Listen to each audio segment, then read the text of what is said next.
Assalamualaikum warahmatullahi wabarakatuh. Selamat pagi anak-anak. Bagaimana kabarnya hari ini? Tetap semangat ya. Tetap semangat belajar walaupun masih dari rumah.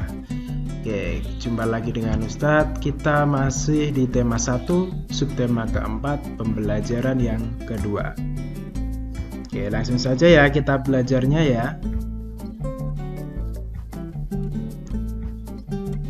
Perkembangan tumbuhan dengan biji.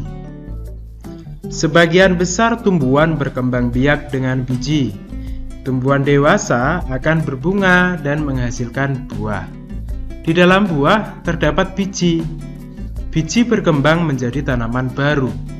Tanaman baru tumbuh menjadi dewasa dan berbuah. Perputaran tahapan perkembangan tersebut membentuk sebuah siklus atau daur hidup. Nah, perhatikan gambar bagian-bagian biji di bawah ini ya. Nah, bagian yang pertama ini namanya embrio atau calon tumbuhan baru. Ini merupakan bagian dari calon tumbuhan baru di sini. Kemudian berikutnya ada kotiledon. Ini merupakan sumber makanan untuk calon tumbuhan baru. Nah, makanannya di sini banyak sekali.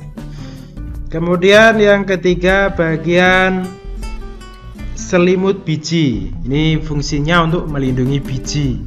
Jadi biasanya biji itu bagian luarnya keras. Kita lanjut lagi. Amati gambar berikut. Gambar menunjukkan daur hidup tanaman semangka. Lengkapi bagan daur berikut dengan gambar yang sesuai. Nah, ini Ustadz ada gambar. Di bukumu ada ya. Nanti silakan dibuka. Nah, ini ada gambar. Kira-kira yang pertama yang mana dulu ya? Kita langsung cek saja di sini kira-kira yang yang D ternyata. Berikutnya yang di sini yang B. Kemudian yang di sini gambar E. Yang di sini gambar C dan yang terakhir gambar A. Oke. Ini ada penjelasannya.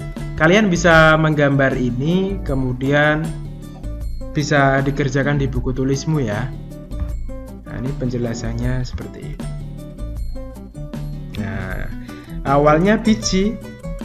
Ini proses pertumbuhan pohon semangka. Awalnya biji, setelah ditanam dia akan tumbuh menjadi kecambah. Semakin tumbuh daunnya tambah banyak. Kemudian berbunga dan akhirnya bunganya berubah menjadi buah. Ini ada penjelasannya. Yang pertama biji. Biji semangka yang sudah terpisah dari dagingnya akan menjadi benih semangka. Biji semangka ini memiliki cangkang keras serta memiliki fungsi dinding sel pada tumbuhan yang akan membantu proses pertumbuhan, sehingga akan susah tumbuh jika langsung ditanam di dalam tanah. Nah, biasanya biji semangka ini direndam terlebih dahulu di air hangat dengan suhu berkisar 40 derajat untuk merangsang pertumbuhannya bahkan sampai keluar tunas pertamanya. Cara lain yang bisa dilakukan adalah dengan merobek sedikit cangkang biji semangka supaya tunas bisa keluar lebih mudah. Namun cara ini dirasa tidak efektif karena membutuhkan waktu yang lama. Benih ini kemudian ditanam di polybag atau bisa menanamkannya langsung di lahan pertanian dengan cara melubangi tanah. Kira-kira kedalamannya 5 cm dan ditabur benih tersebut. Nah, langkah berikutnya, fase berikutnya, tunas kecil atau kecambah. Setelah benih ditanam, maka proses selanjutnya adalah benih akan tumbuh menjadi tunas kecil dan mulai terlihat di permukaan tanah.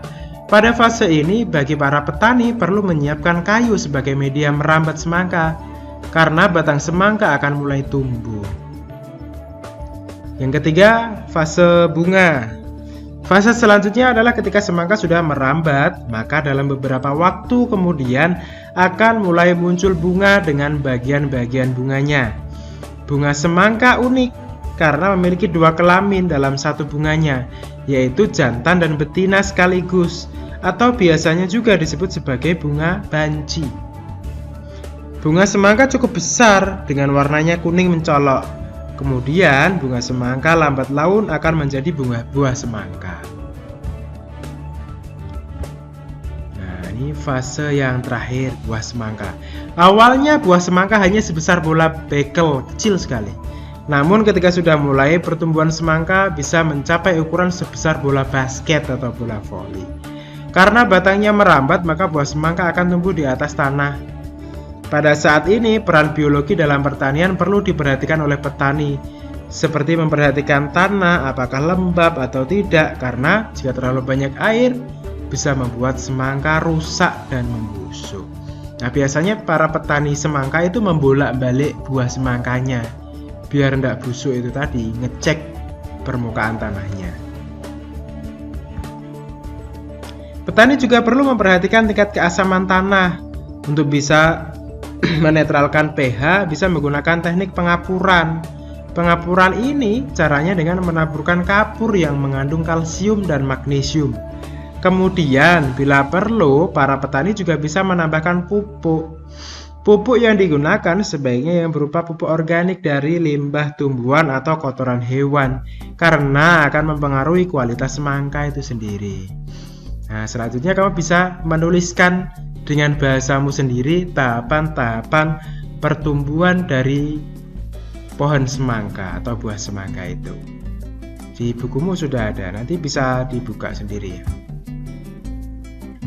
Oke, berikutnya perkembangbiakan tumbuhan dengan tunas. Kalau tadi dengan biji, sekarang dengan tunas. Selain dengan biji, tumbuhan berkembang biak dengan tunas. Tunas adalah anakan yang tumbuh di dekat tumbuhan induknya.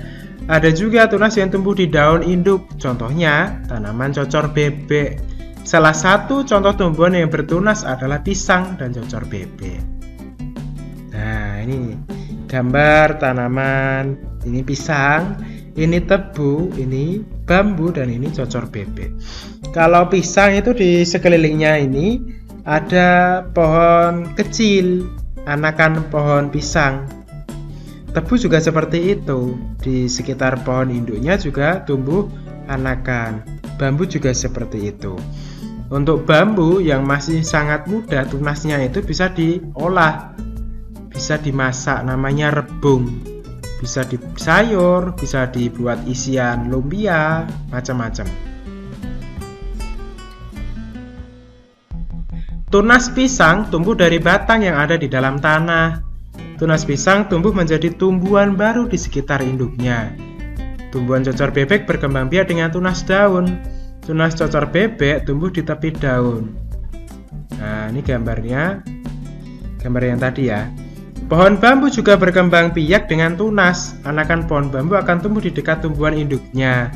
Batang pohon bambu banyak manfaatnya. Salah satu manfaatnya digunakan untuk bermain. Nah, ini sama dengan gambar yang tadi. Ini di sekitar pohon induk, ini juga di sekitar pohon induk. Kalau ini di tepian daun-daun induknya ini. Ini biasanya tumbuh tanaman anak-anak kecil-kecil, tumbuh daun kecil-kecil. Kalau dipotong nanti letakkan di atas tanah akan tumbuh tanaman baru. Cocor bebek. Nah, selanjutnya ya. Batang pohon bambu banyak manfaatnya. Salah satu manfaatnya digunakan untuk bermain. Nah, ini contoh permainan menggunakan batang bambu. Lanjut. Tahapan bermain sesuai gambar. Nih, gambar yang pertama. Seorang pemain akan bertugas melompat. 4 pemain lainnya bertugas memegang batang bambu. Nah, ini berikutnya. Setiap pasangan pemegang bambu berhadapan-hadapan dan menggerakkan bambu bersamaan. Bagian ini seperti Udin dan Edo.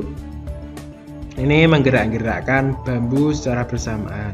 Kemudian Siti dan siapa ini? Lani, siapa ya? Itu juga menggerakkannya bersamaan. Yang berhadapan ini menggerakkannya secara bersamaan. Lanjut.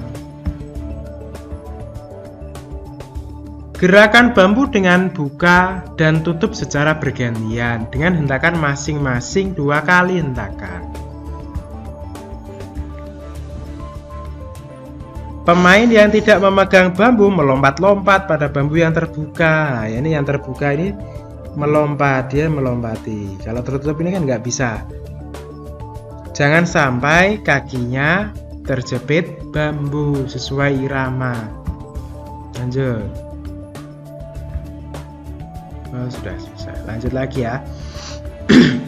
Nah, dalam permainan tadi itu penting untuk bekerja sama. Kita belajar pentingnya bekerja sama. Bermain lompat bambu memerlukan kerjasama yang baik antara sesama pemegang bambu maupun pemainnya. Jika tidak ada kerjasama, akan membahayakan pemain dan memegang bambu. Tangan pemegang bambu bisa terjepit bambu jika tidak bekerja sama dengan baik. Kaki yang melompat pun akan tersangkut dan terjepit bambu jika tidak ada kerjasama yang baik. Selain kerjasama, konsentrasi pemain juga sangat penting. Saat bermain, jika tidak berkonsentrasi maka akan membahayakan seluruh pemain. Bisa kejepit, bisa jatuh, kakinya terluka ya. Lanjut lagi. Selanjutnya kalian bisa mengerjakan soal latihan yang ada di bukumu halaman 159 dan halaman 160. Nah, ternyata sudah sampai sini. Kegiatan bersama orang tua. Nah, kamu bisa lakukan ini bersama orang tua ya. Orang tua mengenalkan berbagai permainan yang menggunakan bagian-bagian tumbuhan. Entah permainan apa, nanti silakan dilakukan bersama dengan orang tua. Tidak terasa sudah selesai. Ustadz punya satu kalimat. Jangan terlalu mengharapkan keberuntungan, karena keberuntungan tidak akan datang kepada orang yang tidak mau berusaha. Jadi kesimpulannya kalian harus terus berusaha.